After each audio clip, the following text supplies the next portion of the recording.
প্ৰহৰী হিচাপে জিহিজকেলৰ কামটো কি আছিল?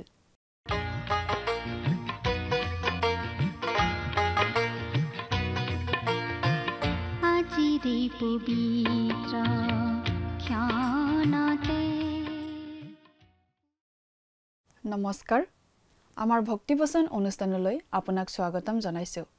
খ্ৰীষ্টীয় বিশ্বাসী লোকসকলৰ বাবে বিশেষভাৱে প্ৰস্তুত কৰা এই ভক্তিবচন অনুষ্ঠানটো হৈছে বাইবেল অধ্যয়নৰ ধাৰাবাহিক অসমীয়া অনুষ্ঠান। বাইবেলৰ গোটেই ৬৬খন পুস্তকৰে আমি ইয়াত অধ্যয়ন কৰিম। এই অনুষ্ঠানটো নিয়মিতভাৱে শুনি থাকিলে আমাৰ দৰ্শকসকলে গোটেইখন বাইবেল চোৱাৰ আৰু বুজি পোৱাৰ এটা সুযোগ পাব।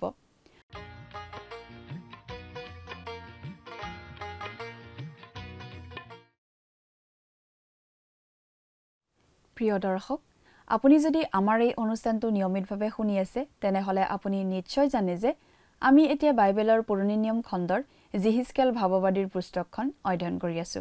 যোৱা অনুষ্ঠানত এই জিহিজকেল পুস্তকখনৰ ১ নম্বৰ অধ্যায়ৰ ৫ নম্বৰ পদৰ পৰা ২৮ নম্বৰ পদলৈকে পঢ়ি তাৰ ভিত্তিত আগবঢ়োৱা আলোচনা আমি শুনিবলৈ পালো। আজিৰ অনুষ্ঠানত এই জিহিজকেল পুস্তকৰ ২ নম্বৰ অধ্যায়ৰ ১ নম্বৰ পদৰ পৰা ৩ নম্বৰ অধ্যায়ৰ ১৯ নম্বৰ পদলৈকে পঢ়ি তাৰ ভিত্তিত আগবঢ়োৱা আলোচনা আমি শুনিবলৈ পাম। জিহিজকেলে এটা দৰ্শন দেখিছিল। দৰ্শনটোত মানুহৰ আকৃতিৰ নিচিনা কাৰোবাক দেখিছিল। সেয়া আছিল খ্ৰীষ্টৰ মানৱ ৰূপে জন্ম লোৱাৰ এটা আগতীয়া জাননী। ঈশ্বৰ এজন মানুহ হৈছিল। আদিতে প্ৰভু যীশু বাক্য ৰূপত আছিল, কিন্তু সেই বাক্য মাংস হ'ল আৰু আমাৰ মাজত বাস কৰিলে। জিহুৱাৰ গৌৰৱ যেন পদাৰ্থটো দেখাৰ লগে লগে জিহিজকেলে উবুৰি হৈ পৰিছিল। তেওঁ ঈশ্বৰৰ মহিমাৰ দৰ্শন পাইছিল। ঈশ্বৰক নহয়, কিন্তু ঈশ্বৰৰ মহিমাৰ দৰ্শন। ঈশ্বৰৰ সান্নিধ্য তাতেই আছিল। আমি গোটেই পুৰণি নিয়মতে পাওঁ যে যেতিয়া কোনো মানুহ ঈশ্বৰৰ সান্নিধ্যলৈ আহিছিল তেতিয়া তেওঁলোকে উবুৰি খাই পৰিছিল। যিচয়াৰ ক্ষেত্ৰতো এনে হৈছিল। দানিয়েলৰ ক্ষেত্ৰতো একেই হৈছিল। জোহনে পাত্মদ্বীপত প্ৰভু যীশুৰ দৰ্শন পাই তেওঁ ভৰিৰ আগত মৰাৰ দৰে পৰিছিল। ঈশ্বৰে জিহিজকেলক যি কাৰ্যৰ বাবে আমন্ত্ৰণ কৰিছিল সেই কাৰ্যৰ বাবে এতিয়া বিশেষভাৱে কোৱা আৰু তেওঁক ক্ষমতা দিয়াৰ বিষয়ে আমি পঢ়িবলৈ পাম। ঈশ্বৰে জিহিজকেলক মানুহৰ পুত্ৰ বুলি সম্বোধন কৰিছে আৰু তেওঁক উঠিবলৈ কৈছে। এই মানুহৰ পুত্ৰ উপাধিটো জিহিজকেলৰ পুস্তকত ঠিক ১০০ বাৰ পোৱা গৈছে। দানিয়েলকো মানুহৰ পুত্ৰ বুলি কোৱা আমি পাওঁ। পুৰণি নিয়মৰ এই দুজন মানুহকহে এই উপাধিৰে সম্বোধন কৰা হৈছিল। প্ৰভু যীশুৱেও নিজকে মানুহৰ পুত্ৰ বুলি কৈছিল। নতুন নিয়মত ৮৬ বাৰ তেওঁ এই উপাধি নিজৰ বাবে ব্যৱহাৰ কৰিছিল। ইয়াৰ যোগেৰে তেওঁৰ প্ৰত্যাখ্যান, অপমান আৰু সন্মানৰ কথা প্ৰকাশ পাইছিল। তেওঁ মানুহৰ পুত্ৰ। জিহিজকেলে বহুত দুখ কষ্টৰ মাজেৰে পাৰ হৈছিল। জিহিজকেলক এটা কঠিন কাম কৰিবলৈ পঠিওৱা হৈছিল, যিটো অতি কঠিন কাম আছিল। ধৰ্মভ্ৰষ্ট জনগোষ্ঠীৰ লগত কথা পতাৰ কাম তেওঁৰ আছিল। তেওঁক এনে লোকৰ ওচৰলৈ পঠিওৱা হৈছিল যিসকলে নিজকে ঈশ্বৰৰ লোক বুলি ভাবিছিল, কিন্তু আচলতে তেওঁলোকে ঈশ্বৰৰ বিৰুদ্ধে বিদ্ৰোহ কৰিছিল। কথাবোৰ অধিক বহলাই চাবলৈ আহকচোন। এতিয়া আমি মূল আলোচনাটোৰ মাজলৈ আগবাঢ়ি যাওঁ। আমাৰ মহান ত্ৰাণকৰ্তা প্ৰভু যীশুখ্ৰীষ্টৰ নামত নমস্কাৰ। প্ৰিয় শ্ৰোতা, আশা কৰোঁ আপুনি ভালে কুশলে আছে। প্ৰিয় শ্ৰোতা, যদিহে আপুনি আমাৰ এই ভক্তিবচন অনুষ্ঠানটো নিয়মিতভাৱে শুনি আছে তেনেহ'লে আপুনি নিশ্চয় জানে যে আমি এতিয়া বাইবেলৰ পুৰণি নিয়ম খণ্ডৰ জিহিজকেল ভাৱবাদীৰ পুস্তক নামৰ পুস্তকখনৰ অধ্যয়ন আৰম্ভ কৰিছোঁ।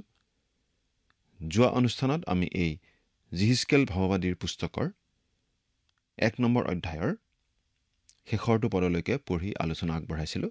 গতিকে আজি আমি এই জিহিজকেল পুস্তকখনৰ ২ নম্বৰ অধ্যায়ৰ ১ নম্বৰ পদৰ পৰাই আমাৰ আলোচনা আৰম্ভ কৰিম। আমি বিশেষকৈ এই কথাটো পাই আছোঁ, প্ৰথম অধ্যায়ত পালোঁ যে জিহিজকেল ভাৱবাদীয়ে এটা দৰ্শন পাইছিল। সেই সময়ত ইছৰাইলীয়া লোকসকল বাবিল দেশত বন্দী অৱস্থাত আছিল আৰু সেই সময়তেই জিহিজকেলে এটা ঈশ্বৰীয় দৰ্শন পাইছিল। প্ৰিয় শ্ৰোতা, জিহিজকেলৰ জীৱনত ডাঙৰ কথাটো আছিল যে তেওঁ ভাৱবাদীৰ কাৰ্য কৰাৰ পূৰ্বে প্ৰভুৰ আত্মা তেওঁত প্ৰৱেশ কৰিছিল। বাস্তৱিকতেই প্ৰিয় শ্ৰোতা, আজিৰ আমাৰ সময়ৰ পৰিচৰ্যাকাৰীৰ এইটোৱেই আটাইতকৈ ডাঙৰ অভাৱ। ঈশ্বৰৰ আত্মা বা পবিত্ৰ আত্মাৰে পৰিপূৰ্ণ নোহোৱাকৈ কোনেও আচলতে প্ৰভুৰ কাম কৰিব নোৱাৰে। পবিত্ৰ আত্মাৰে পৰিপূৰ্ণ হোৱাৰ পাছত জিহিজকেল এতিয়া তেওঁত ন্যস্ত কৰা কামৰ কাৰণে প্ৰস্তুত আছিল আৰু আমি দেখিবলৈ পাম তেওঁক বৰ কঠোৰ পৰিচৰ্যাৰ বাবেই আহ্বান কৰা হৈছে। কাৰণ ঈশ্বৰে তেওঁক নম্ৰ লোকৰ ওচৰলৈ পঠাবলৈ আহ্বান কৰা নাই, কিন্তু বিদ্ৰোহীবিলাকৰ ওচৰলৈ পঠাবলৈকেহে আহ্বান কৰিছে। বিদ্ৰোহী মানুহবিলাকে তেওঁৰ কথা শুনিবও পাৰে বা নুশুনিবও পাৰে, সেয়া সুকীয়া কথা। কিন্তু ঈশ্বৰে ক'বলৈ কোৱা কথা তেওঁ তেওঁলোকৰ আগত ক'বই লাগে আৰু তেওঁ ক'বলৈ কোৱা কথা কৈ যাব লাগে। তাকে কৰোঁতে তেওঁ নিশ্চয় বিপদৰ সন্মুখীন হ'ব, কিন্তু তেওঁ বিদ্ৰোহী মানুহবিলাকক ভয় কৰিব নালাগিব। আমি 2 নম্বৰ অধ্যায়ৰ প্ৰথম পদ দুটা পাঠ কৰি দিম। তেওঁ মোক ক'লে, হে মনুষ্য সন্তান, ভৰিত ভৰ দি থিয় হোৱা, মই তোমাৰে সৈতে কথা হওঁ। তেওঁ মোক কথা কওঁতেই আত্মাই মোৰ অন্তৰত সোমাই মোক থিয় কৰিলে আৰু মোক কোৱাজনৰ বাক্য মই শুনিলোঁ। ঈশ্বৰৰ আত্মাই জিহিজকেলক ক্ষমতা দিছিল তেওঁক দিয়া কাম সম্পন্ন কৰিবলৈ। আমাক ঈশ্বৰে যেতিয়া কিবা এটা কাম কৰিবলৈ দিয়ে, সেই কাম কৰিবলৈ প্ৰয়োজনীয় শক্তি সামৰ্থ্যও ঈশ্বৰেই দিয়ে। ঈশ্বৰে আমাক কৰিবলৈ দিয়া কামটো কৰিবলৈ আমি নিজে সমৰ্থ নহয় বুলি অনুভৱ কৰিব পৰাটো অতি জৰুৰী। 40 বছৰ অৰণ্যত কটোৱাৰ পাছত মুচিয়ে অৱশেষত এই কথাটো অনুভৱ কৰিব পাৰিছিল। কিন্তু ঈশ্বৰে কৈছিল, তোমাৰ যোগেদি মই সম্পন্ন কৰিব পাৰিম। ঈশ্বৰে মুচিক কৈছিল ইছৰাইলীয় লোকবিলাকক মিছৰৰ পৰা উদ্ধাৰ কৰি নিবলৈ, আৰু তেওঁ সেই কাম কৰিব পাৰিছিল। মুচিৰ গাত কিবা বিশেষ ক্ষমতা আছিল বাবে নহয়, কাৰণ ঈশ্বৰ তেওঁৰ সহায় আছিল আৰু ঈশ্বৰ হৈছে সৰ্বশক্তিমান। এই কথাটো আমাৰ বাবে অতি প্ৰয়োজনীয়। কোনো এহাল স্বামী স্ত্ৰী মিছনেৰী হিচাপে এঠাইলৈ গৈছিল, কিন্তু তেওঁলোক বিফল হৈ ঘূৰি আহিছিল। তেওঁলোকে ভাবিছিল ঈশ্বৰে তেওঁলোকক প্ৰতাৰণা কৰিলে বুলি।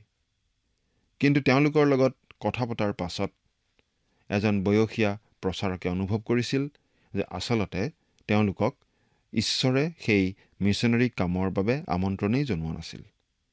সেইবাবে তেওঁ সেই স্বামী স্ত্ৰীক কৈছিল, তোমালোকক ঈশ্বৰে এই বিশেষ মিছনেৰী কামৰ বাবে আমন্ত্ৰণ জনোৱা বুলি তোমালোকে কেতিয়াবা অনুভৱ জানো কৰিছিলা? যদি তেওঁ তোমালোকক কিবা এটা পৰিচৰ্যাৰ কাৰণে আমন্ত্ৰণ জনায়, সেই কাম সম্পাদন কৰিবলৈ তোমালোকক সামৰ্থ্যও দিব। প্ৰিয় শ্ৰোতা, এই কথা আমিও মনত ৰখা উচিত। যদিহে ঈশ্বৰে আমাক কোনো কামৰ বাবে আমন্ত্ৰণ জনায়, সেই কাম কৰি যাবলৈ তেওঁ আমাক শক্তিও যোগাব। গতিকে ঈশ্বৰে আমন্ত্ৰণ জনাইছেনে নাই, সেই বিষয়ে নিশ্চিত হোৱা প্ৰয়োজন। ঈশ্বৰে জিহিজকেলক অতি কঠিন কাম এটা কৰিবলৈ কৈছিল, আৰু আমাক সেই কাম পাছিলে আমি নিশ্চয় নোৱাৰিম বুলিয়েই ক'লোহেঁতেন। 3 আৰু 4 নম্বৰ পদ। তেওঁ মোক ক'লে, হে মনুষ্য সন্তান, আহা, মই তোমাক ইছৰাইলৰ সন্তানবিলাকৰ গুৰিলৈ, মোৰ অহিতে বিদ্ৰোহ কৰা বিদ্ৰোহী জাতিবিলাকৰ গুৰিলৈ পঠাওঁ।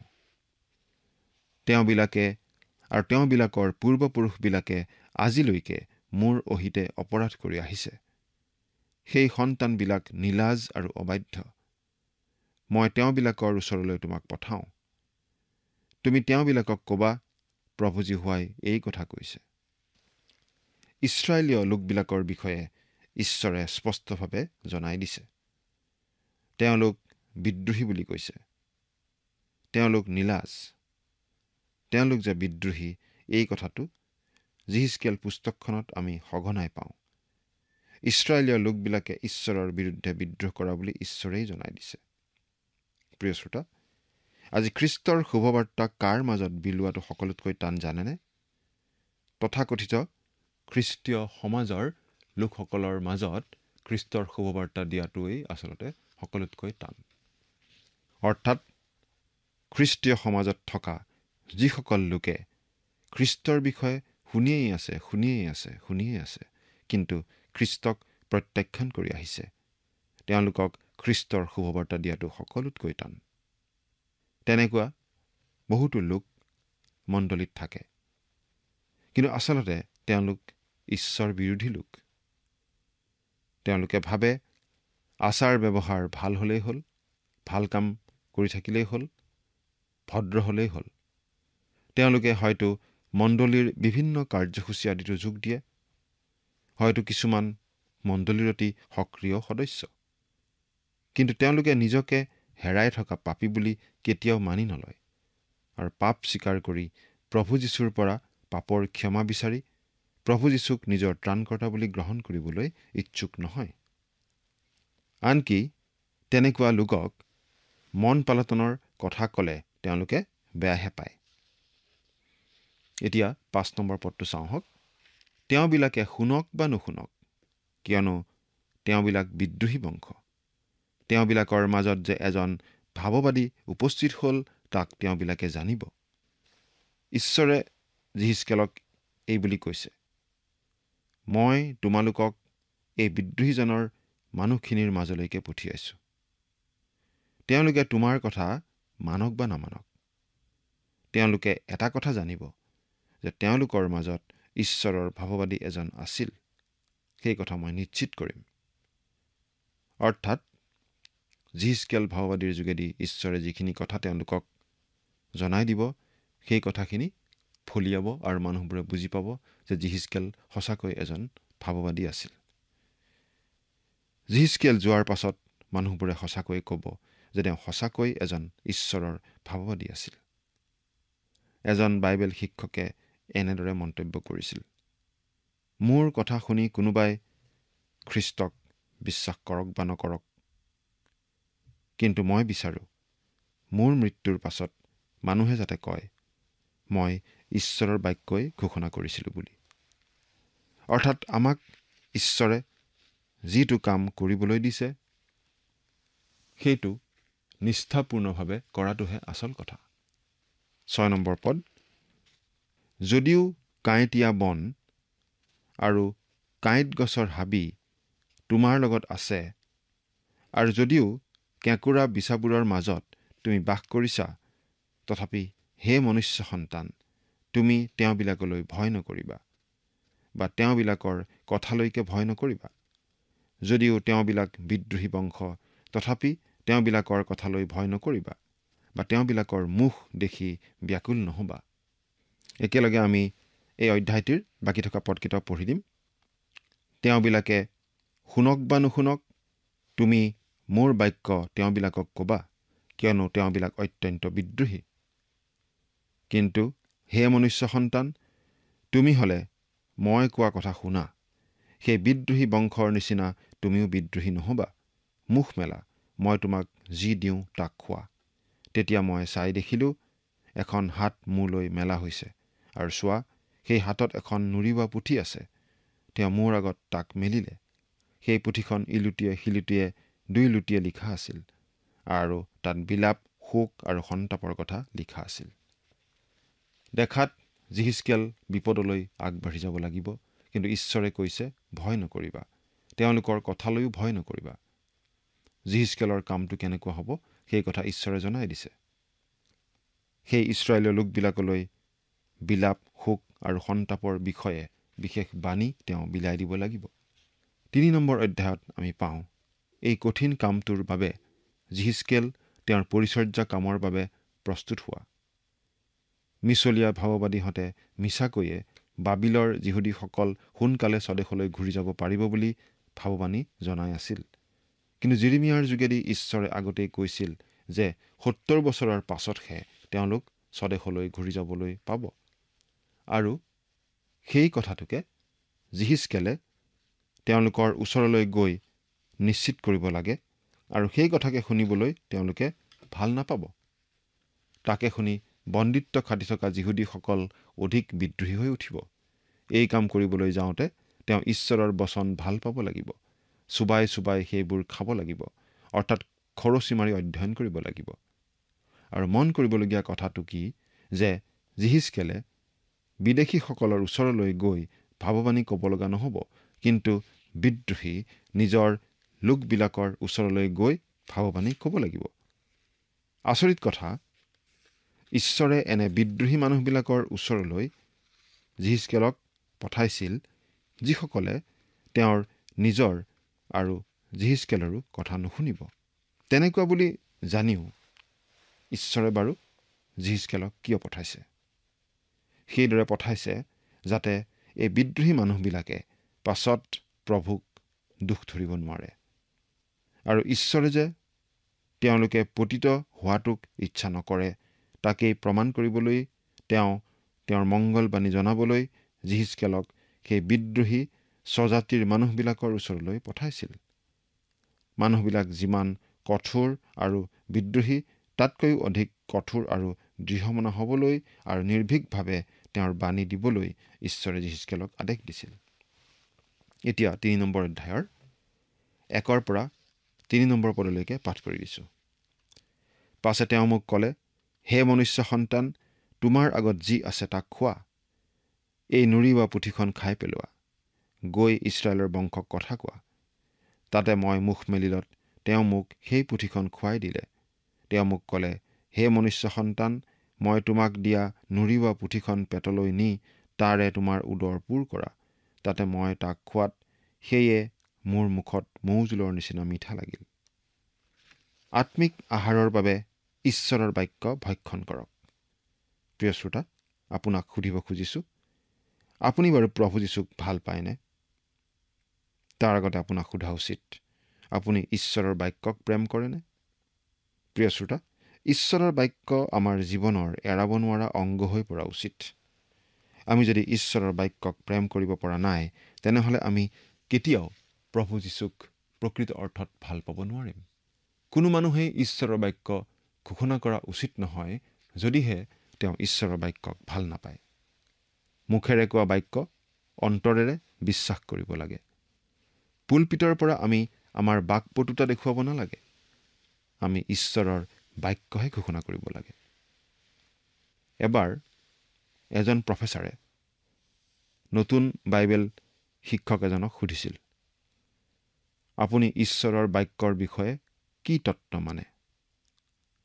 শিক্ষকজনে উত্তৰ দিছিল, মই এটা তত্ত্বই মানো, সেইটো হৈছে ঈশ্বৰৰ বাক্যক প্ৰেম কৰা। ঈশ্বৰৰ বাক্যক প্ৰেম কৰিলেহে সেই বাক্য আপোনাৰ বাবে অৰ্থপূৰ্ণ হ'ব পাৰে। ঈশ্বৰৰ বাক্যই আপোনাৰ আগত এজন ব্যক্তিক প্ৰকাশ কৰে আৰু তাৰ পাছতহে আপুনি সেই ব্যক্তিজনৰ প্ৰেমত পৰিব পাৰে। কোন বাৰু সেই ব্যক্তি? প্ৰভু যীশুৱেই সেই ব্যক্তি। জিহিজকেলে সেই পুস্তক খাই মিঠা পাইছিল। তেওঁ ঈশ্বৰৰ বাক্য ভাল পাইছিল। 4 নম্বৰ পদৰ পৰা 5 নম্বৰ পদলৈকে পাঠ কৰি দিম। পাছত তেওঁ মোক ক'লে, হে মনুষ্য সন্তান, ইছৰাইল বংশৰ ওচৰলৈ গৈ তেওঁবিলাকক মোৰ বাক্য কোৱা। কিয়নো অস্পষ্ট কথা আৰু কঠিন ভাষা কোৱা জাতিৰ ওচৰলৈ তোমাক নপঠাই ইছৰাইল বংশৰ ওচৰলৈ পঠোৱা হৈছে। জিহিজকেলক কোনো বিদেশী জাতিৰ আগত নহয়, কিন্তু নিজৰ জাতিৰ লোকবিলাকৰ আগত ঘোষণা কৰিবলৈ যাবলৈ কোৱা হৈছিল। তেওঁ বিদেশলৈ যোৱা মিছনেৰী নহয়। নিজৰ জাতিৰ লোকৰ মাজতেই তেওঁ ঈশ্বৰৰ বাক্য ঘোষণা কৰিব লাগিব। 6 আৰু 7 নম্বৰ পদ। যি জাতিবিলাকৰ বাক্য তুমি বুজিব নোৱাৰা, অস্পষ্ট কথা আৰু কঠিন ভাষা কোৱা এনে অনেক জাতিৰ ওচৰলৈ তোমাক পঠোৱা নাই। মই যদি তোমাক সিহঁতৰ ওচৰলৈ পঠালোহেঁতেন, তেন্তে নিশ্চয় সিহঁতে তোমাৰ কথা শুনিলেহেঁতেন। কিন্তু ইছৰাইল বংশই তোমাৰ কথা শুনিবলৈ সন্মত নহ'ব, কিয়নো তেওঁবিলাকে মোৰ কথা শুনিবলৈ সন্মত নহয়। কাৰণ ইছৰাইলৰ গোটেই বংশ টান, কপলীয়া আৰু কঠিন চিত্তীয়া। ঈশ্বৰে জনাই দিছিল যে ইছৰাইলীয়া মানুহবোৰে তেওঁৰ কথা নুশুনিব, কাৰণ সেই মানুহবোৰে ঈশ্বৰৰ কথালৈয়ে কাণ দিয়া নাছিল। 8 আৰু 9 নম্বৰ পদ। চোৱা, মই তেওঁবিলাকৰ মুখৰ আগত তোমাৰ মুখ কঠিন আৰু তেওঁবিলাকৰ কপালৰ আগত তোমাৰ কপাল টান কৰিলোঁ। মই তোমাৰ কপাল চকমকী পাথৰতকৈ কঠিন হীৰা যেন কৰিলোঁ। তেওঁবিলাকে বিদ্ৰোহী বংশ হ'লেও তেওঁবিলাকলৈ ভয় নকৰিবা বা তেওঁবিলাকৰ মুখ দেখি ব্যাকুল নহবা। 10 নম্বৰ পদৰ পৰা একেবাৰে 11 নম্বৰ পদলৈকে পঢ়িছোঁ।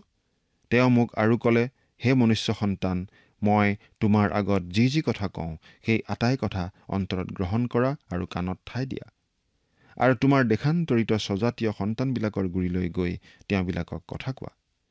তেওঁবিলাকে শুনক বা নুশুনক, প্ৰভু যীশুৱাই এই কথা কৈছে, এই বুলি তেওঁবিলাকক কোৱা। মুঠতে ঈশ্বৰে জিহিজকেলক গৈ বাক্য ঘোষণা কৰিবলৈ কৈছে।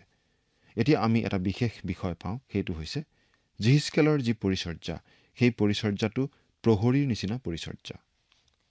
15 পৰা 19 নম্বৰ পদলৈকে পাঠ কৰি দিম। পাছে কবাৰ নদীৰ পাৰত থকা তেল আবিব নিবাসী দেশান্তৰিত লোকবিলাকৰ গুৰিত মই উপস্থিত হ'লোঁ, আৰু তেওঁবিলাক বহি থকা ঠাইলৈ গৈ মই আচৰিত হৈ তেওঁবিলাকৰ মাজত 7 দিন বহি আছিলোঁ। 7 দিনৰ মূৰত জিহুৱাৰ বাক্য মোৰ ওচৰলৈ আহিল, বোলে, হে মনুষ্য সন্তান, মই তোমাক ইছৰাইল বংশৰ নিমিত্তে প্ৰহৰী নিযুক্ত কৰিলোঁ। এই কাৰণে মোৰ মুখৰ পৰা বাক্য শুনি মোৰ নামেৰে তেওঁবিলাকক সতৰ্ক কৰা। তুমি নিশ্চয় মৰিবা, এই বুলি মই দুষ্টক কোৱা সময়ত তুমি তাক সতৰ্ক নকৰিলে বা তাৰ প্ৰাণ নিস্তাৰ কৰিবৰ নিমিত্তে তাৰ মন্দ পথৰ পৰা তাক সাৱধান হ'বলৈ নকলে, সেই দুষ্ট লোক নিজ অপৰাধত মৰিব, কিন্তু মই তোমাৰ হাতৰ পৰা তাৰ ৰক্তৰ প্ৰতিশোধ ল'ম। কিন্তু তুমি তাক সতৰ্ক কৰাটো সি নিজ দুষ্টতাৰ পৰা বা নিজ কুপথৰ পৰা নুঘূৰিলে সি নিজ অপৰাধত মৰিব, কিন্তু তুমি হ'লে তোমাৰ প্ৰাণ ৰক্ষা কৰিবা। ঈশ্বৰে জিহিজকেলক প্ৰহৰীৰ দায়িত্ব দিছে। তেওঁৰ নিজৰ জাতিৰ লোকবিলাকক আহিবলগীয়া বিপদৰ পৰা সাৱধান কৰি দিয়াই তেওঁৰ দায়িত্ব। তেওঁলোকে নিবিচাৰিলেও, তেওঁলোকে শুনিব নোখোজিলেও তেওঁলোকক সাৱধান কৰি দিবই লাগিব। ঈশ্বৰে কৈছে, যদি তুমি তেওঁলোকক সাৱধান কৰি নিদিয়া, তেতিয়া তেওঁলোকে পাপতেই মৰিব আৰু তাৰ বাবে তোমাকেই মই দোষী কৰিম। কিন্তু যদি তুমি তেওঁলোকক সাৱধান কৰি দিয়া সত্ত্বেও তেওঁলোকে পাপতেই চলি থাকে, অবাধ্যতাতেই মৰে, তোমাক দোষী নকৰোঁ। পাপ কৰিলে মানুহে সেই পাপত মৰিবই। কিন্তু তেওঁ যদি সেই পাপ পথৰ পৰা ঘূৰে, তেন্তে তেওঁ ঈশ্বৰৰ দয়া পাব, জীৱন লাভ কৰিব। এই কথাকেই জিহিজকেলে গৈ কোৱাৰ দ্বাৰা প্ৰহৰীৰ কাম কৰা হ'ব। প্ৰহৰীৰ দৰে মৰণৰ পথলৈ অগ্ৰসৰ হোৱা বিদ্ৰোহী লোকসকলক অগ্ৰসৰ হোৱাত বাধা আৰোপ তেওঁ কৰিব লাগে। প্ৰহৰী পতাৰ পাছত যদি জিহিজকেলে প্ৰহৰীৰ কাম নকৰে, তেন্তে তাৰ বাবে জিহিজকেলেই জগৰীয়া হ'ব। চাওকচোন প্ৰিয় শ্ৰোতা, দুষ্টৰ মৰণত ঈশ্বৰ কেতিয়াও আনন্দিত নহয়। ঈশ্বৰে যিকোনো প্ৰকাৰে মানুহক সাৱধান কৰি দিব বিচাৰে। এতিয়া আমি অলপ নিজৰ নিজৰ কথালৈকে চাওঁচোন বাৰু। চিন্তা কৰি চাওকচোন, দিনে দিনে কিমান হেৰুৱা আত্মা নৰক অভিমুখে গমন কৰিয়েই আছে। তেওঁলোকৰ বাবে প্ৰহৰী হোৱাৰ যি দায়িত্ব, যি দায়বদ্ধতা, সেই কথা আমি বাৰু উপলব্ধি কৰিছোঁনে? আমি প্ৰভু যীশুক জনা প্ৰত্যেকজন লোকেই প্ৰভু যীশুৰ প্ৰহৰী, আৰু প্ৰতিগৰাকী হেৰুৱা আত্মাই বিদ্ৰোহী যিহুদী জাতিৰ মানুহবোৰৰ নিচিনা। আমি খ্ৰীষ্টীয় বিশ্বাসী লোক হিচাপে আমাৰ দায়িত্ব বাৰু বুজি পাওঁনে? এই 3 নম্বৰ অধ্যায়টোত এই কথাও ঈশ্বৰে আমাক শিকাইছে যে ধাৰ্মিক লোকসকলে যাতে তেওঁলোকৰ ধাৰ্মিকতা ত্যাগ কৰি পাপৰ পথলৈ ওলাই নাযায়, তাৰ বাবেও আমি প্ৰহৰী হ'ব লাগে। কাৰণ যদি ওলাই যায়, তেন্তে ঈশ্বৰে পাতি থোৱা উজুতি খোৱা মূঢ়াত উজুতি খাই মৰিলে তাৰ বাবেও আমি জগৰীয়া হ'ম। প্ৰিয় শ্ৰোতা, জিহিজকেল 3 নম্বৰ অধ্যায়টো পঢ়ি আমাৰ বাৰু চেতনা জাগি নুঠেনে? আমি যে প্ৰহৰী তাক বুজি পাব নোৱাৰোঁনে? মনত ৰাখোঁ হওক, আমি যেন জগৰীয়া প্ৰহৰী হ'ব লগা নহয়। আমি যাতে নিজৰ নিজৰ দায়িত্ব ঠিকমতে পালন কৰোঁ। কিন্তু তাৰ আগতেই আমি জনা উচিত, আমি প্ৰভু যীশুখ্ৰীষ্টত বিশ্বাস স্থাপন কৰি আমি নিজৰ আত্মাৰ প্ৰহৰী হৈছোঁনে? ঈশ্বৰে আপোনাক আশীৰ্বাদ কৰক। আমেন।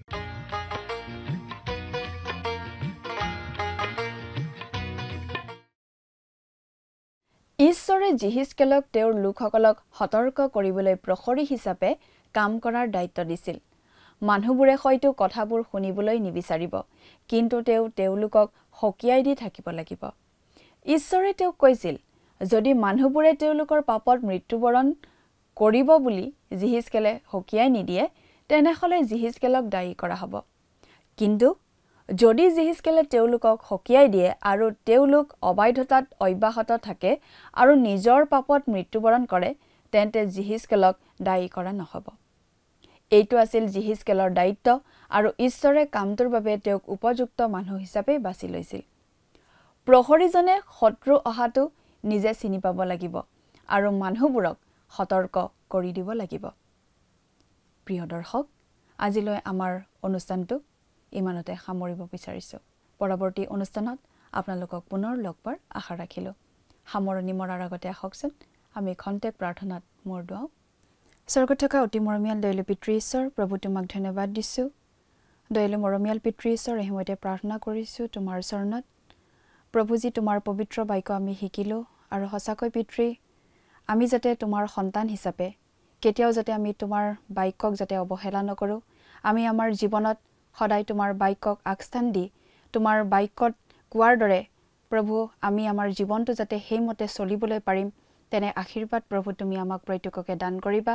আৰু বিশেষকৈ পিতৃ, এই অনুষ্ঠানটি চাই থকা প্ৰতিজন দৰ্শকক তোমাৰ আশীৰ্বাদেৰে প্ৰভু তুমি পৰিপূৰ্ণ কৰিবা আৰু তেওঁলোকৰ সকলো প্ৰয়োজনবোৰ প্ৰভু তুমি পূৰণ কৰিবা। এই সকলো যাচনা মহান ত্ৰাণকৰ্তা প্ৰভু যীশুখ্ৰীষ্টৰ নামত অৰ্পণ কৰিছোঁ। আমেন।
প্ৰিয় শ্ৰোতা দৰ্শক, আশা কৰোঁ ভক্তিবচন অনুষ্ঠানটি উপভোগ কৰি আপোনাৰ নিশ্চয় ভাল লাগিছে।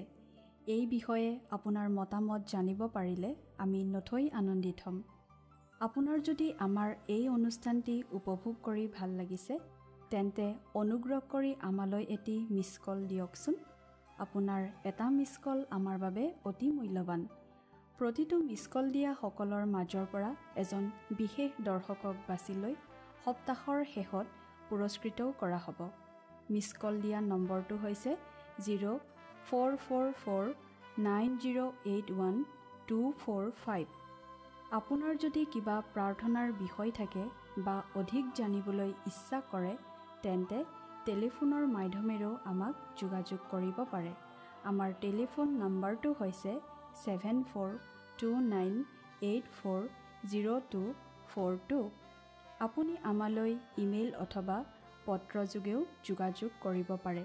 তাৰ বাবে আমাৰ ইমেইল ID আৰু পোষ্টেল এড্ৰেছটো টিভি পৰ্দাত চাই লওকচোন। পুনৰ লগ পোৱাৰ আশাৰে আজিলৈ ইমানতে সামৰিছোঁ।